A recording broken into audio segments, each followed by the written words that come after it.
آئندہ سے جس کو ہماری نوکری کرنی ہو وہ اس طریقے پر نوکری کرے جو اب ہم اپنے آخری پیغمبر صلی اللہ علیہ وسلم کے ذریعے سے بتاتے ہیں۔ اس کے بعد کسی نوکر کو پچھلے طریقوں پر نوکری کرنے کا حق باقی نہیں رہا، کیونکہ اب اگر وہ نئے طریقوں کو نہیں مانتا اور پرانے طریقوں پر چل رہا ہے تو وہ اصل میں آقا کا حکم نہیں مانتا بلکہ اپنے دل کا کہا مان رہا ہے، اس لیے وہ نوکری سے خارج ہے، یعنی مذہب کی زبان میں کافر ہو گیا۔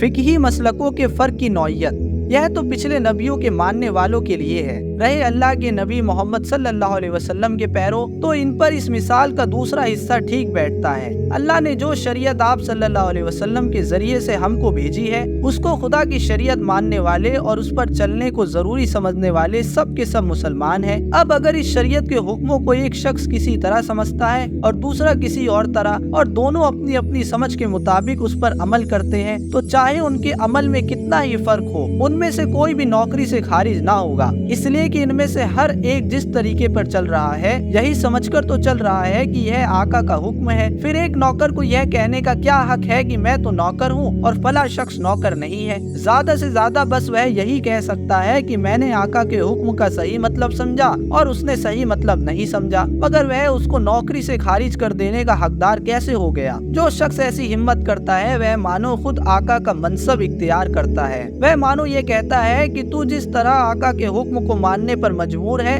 اسی طرح میری سمجھ کو بھی ماننے پر مجبور ہے۔ اگر تو میری سمجھ کو نہ مانے گا تو میں اپنے اختیار سے تجھ کو آقا کی نوکری سے خارج کر دوں گا۔ غور کیجئے یہ کتنی بڑی بات ہے۔ اسی لیے نبی صلی اللہ علیہ وسلم نے فرمایا ہے جو شخص کسی مسلمان کو ناحق کافر کہے گا اس کا قول خود اسی پر پلٹ جائے گا، کیونکہ مسلمان کو تو خدا نے اپنے حکم کا غلام بنایا ہے، مگر یہ شخص کہتا ہے کہ نہیں، تم میری سمجھ اور میری رائے کی بھی غلامی کرو، یعنی صرف خدا ہی تمہارا خدا نہیں ہے بلکہ میں بھی چھوٹا خدا ہوں اور میرا حکم نہ مانو گے تو میں اپنے اختیار سے تم کو خدا کی بندگی سے خارج کر دوں گا، چاہے خدا خارج کرے یا نہ کرے۔ ایسی بڑی بات جو شخص کہتا ہے اس کے کہنے سے چاہے دوسرا مسلمان کافر ہو یا نہ ہو مگر وہ خود تو اپنے آپ کو کفر کے خطرے میں ڈال ہی دیتا ہے۔ بھائیو، آپ نے دین اور شریعت کا فرق اچھی طرح سمجھ لیا ہوگا اور یہ بھی آپ نے جان لیا ہوگا کہ بندگی کے طریقوں میں اختلاف ہو جانے سے دین میں اختلاف نہیں ہوتا، اس شرط کے ساتھ کہ آدمی جس طریقے پر عمل کرے نیک نیتی کے ساتھ یہ سمجھ کر عمل کرے کہ خدا اور اس کے رسول صلی اللہ علیہ وسلم نے وہی طریقہ بتایا ہے جس پر وہ عمل کر رہا ہے اور اس کے پاس اپنے اس طرز عمل کے لیے خدا کی کتاب یا اس کے رسول صلی اللہ علیہ وسلم کی سنت سے کوئی سند موجود ہو۔ دین اور شریعت کا فرق نہ سمجھنے کی خرابیاں۔ اب میں آپ کو بتانا چاہتا ہوں کہ دین اور شریعت کے اس فرق کو نہ سمجھنے سے آپ کی جماعت میں کتنی خرابیاں پیدا ہو رہی ہیں۔ مسلمانوں میں نماز پڑھنے کے مختلف طریقے ہیں، ایک شخص سینے پر ہاتھ باندھتا ہے اور دوسرا ناف پر باندھتا ہے، ایک شخص امام کے پیچھے سورہ ایک فاتحہ پڑھتا ہے اور دوسرا نہیں پڑھتا، ایک شخص آمین زور سے کہتا ہے اور دوسرا آہستہ سے کہتا ہے۔ ان میں سے ہر شخص جس طریقے پر چل رہا ہے یہی سمجھ کر چل رہا ہے کہ یہ نبی صلی اللہ علیہ وسلم کا طریقہ ہے اور اس کے لیے وہ اپنی سند پیش کرتا ہے۔ اس لیے نماز کی صورتیں مختلف ہونے کے باوجود دونوں نبی صلی اللہ علیہ وسلم ہی کے پیرو ہیں، مگر جن ظالموں نے شریعت کے ان مسلکوں کو دین سمجھ رکھا ہے انہوں نے صرف ان ہی طریقوں کے اختلاف کو دین کا اختلاف سمجھ لیا، اپنی جماعتیں الگ کر لی، اپنی مسجدیں الگ کر لی، ایک نے دوسرے کو گالیاں دی، مسجدوں سے مار مار کر نکال دیا، مقدمے بازیاں کی اور اللہ کے رسول صلی اللہ علیہ وسلم کی امت کو ٹکڑے ٹکڑے کر ڈالا۔ اس سے بھی لڑنے اور لڑانے والوں کے دل ٹھنڈے نہ ہوئے تو چھوٹی چھوٹی باتوں پر ایک دوسرے کو کافر، فاسق اور گمراہ کہنا شروع کر دیا۔ ایک شخص قرآن سے یا حدیث سے ایک بات اپنی سمجھ کے مطابق نکالتا ہے تو وہ اس کو کافی نہیں سمجھتا کہ جو کچھ اس نے سمجھا ہے اس پر عمل کرے، بلکہ یہ بھی ضروری سمجھتا ہے کہ دوسروں سے بھی اپنی سمجھ زبردستی منوائے اور اگر وہ اسے نہیں مانتا تو ان کو خدا کے دین سے خارج کر دے۔ آپ مسلمانوں میں حنفی، شافعی، اہل حدیث وغیرہ جو مختلف مذہب دیکھ رہے ہیں یہ سب قرآن و حدیث کو آخری سند مانتے ہیں اور اپنی اپنی سمجھ کے مطابق وہی سے احکام نکالتے ہیں۔ ہو سکتا ہے کہ ایک کی سمجھ صحیح ہو اور دوسرے کی غلط ہو، میں بھی ایک طریقہ کار کی پیروی کرتا ہوں اور اس کو صحیح سمجھتا ہوں اور اس کے خلاف جو لوگ ہیں ان سے بحث بھی کرتا ہوں، تاکہ جو بات میرے نزدیک صحیح ہے وہ ان کو سمجھاؤں اور جس بات کو میں غلط سمجھتا ہوں اسے غلط ثابت کر دوں۔ لیکن کسی شخص کی سمجھ کا غلط ہونا اور بات ہے اور اس کا دین سے خارج ہو جانا دوسری بات۔ اپنی سمجھ کے مطابق شریعت پر عمل کرنے کا ہر مسلمان کو حق ہے، مگر 10 مسلمان 10 مختلف طریقوں پر عمل کرے تو جب تک وہ شریعت کو مانتے ہیں وہ سب مسلمان ہی ہیں، ایک ہی امت ہے، ان کی جماعتیں الگ ہونے کی کوئی وجہ نہیں۔ مگر جو لوگ اس چیز کو نہیں سمجھتے وہ انہی چھوٹی چھوٹی باتوں پر فرقے بناتے ہیں، ایک دوسرے سے کٹ جاتے ہیں، اپنی نمازیں اور مسجدیں الگ کر لیتے ہیں، ایک دوسرے سے شادی بیاہ، میل جول اور ربط و ضبط بند کر دیتے ہیں، اور اپنے ہم مذہبوں کی جماعت اس طرح بنا لیتے ہیں کہ مانو ہر جماعت ایک الگ امت ہے۔ فرقہ بندی کے نقصانات۔ آپ اندازہ نہیں کر سکتے کہ اس فرقہ بندی سے مسلمانوں کو کتنا نقصان پہنچا ہے۔ کہنے کو مسلمان ایک امت ہے، ہندوستان میں ان کی کروڑوں کی تعداد ہے۔ اتنی بڑی جماعت اگر واقعی ایک ہو اور پورے اتفاق کے ساتھ خدا کا کلمہ بلند کرنے کے لیے کام کرے تو دنیا میں کون اتنا دم رکھتا ہے جو اس کو نیچا دکھا سکے؟ مگر حقیقت میں اس فرقہ بندی کی بدولت اس امت کے سینکڑوں ٹکڑے ہو گئے ہیں، ان کے دل ایک دوسرے سے پھٹے ہوئے ہیں، یہ سخت سے سخت مصیبت کے وقت میں بھی مل کر نہیں کھڑے ہو سکتے۔ ایک فرقے کا مسلمان دوسرے فرقے والوں سے اتنا ہی تعصب پکشپات رکھتا ہے جتنا ایک یہودی ایک عیسائی سے رکھتا ہے، بلکہ اس سے بھی کچھ بڑھ کر۔ ایسے حالات دیکھنے میں آئے ہیں کہ ایک فرقے والے نے دوسرے فرقے والے کو نیچا دکھانے کے لیے کافروں کا ساتھ دیا ہے۔ ایسی حالت میں اگر مسلمانوں کو آپ ذلیل و رسوا دیکھ رہے ہیں تو تعجب نہ کیجیے، یہ ان کے اپنے ہاتھوں کی کمائی ہے۔ ان پر وہ عذاب نازل ہوا ہے جس کو اللہ تعالیٰ نے اپنی کتاب قرآن میں اس طرح بیان کیا ہے۔ وہ اللہ اس کی قدرت رکھتا ہے کہ تم پر کوئی عذاب اوپر سے اتار دے یا تمہارے قدموں کے نیچے سے برپا کر دے یا تمہیں گروہوں میں بانٹ کر ایک گروہ کو دوسرے گروہ کی طاقت کا مزہ چکھوا دے۔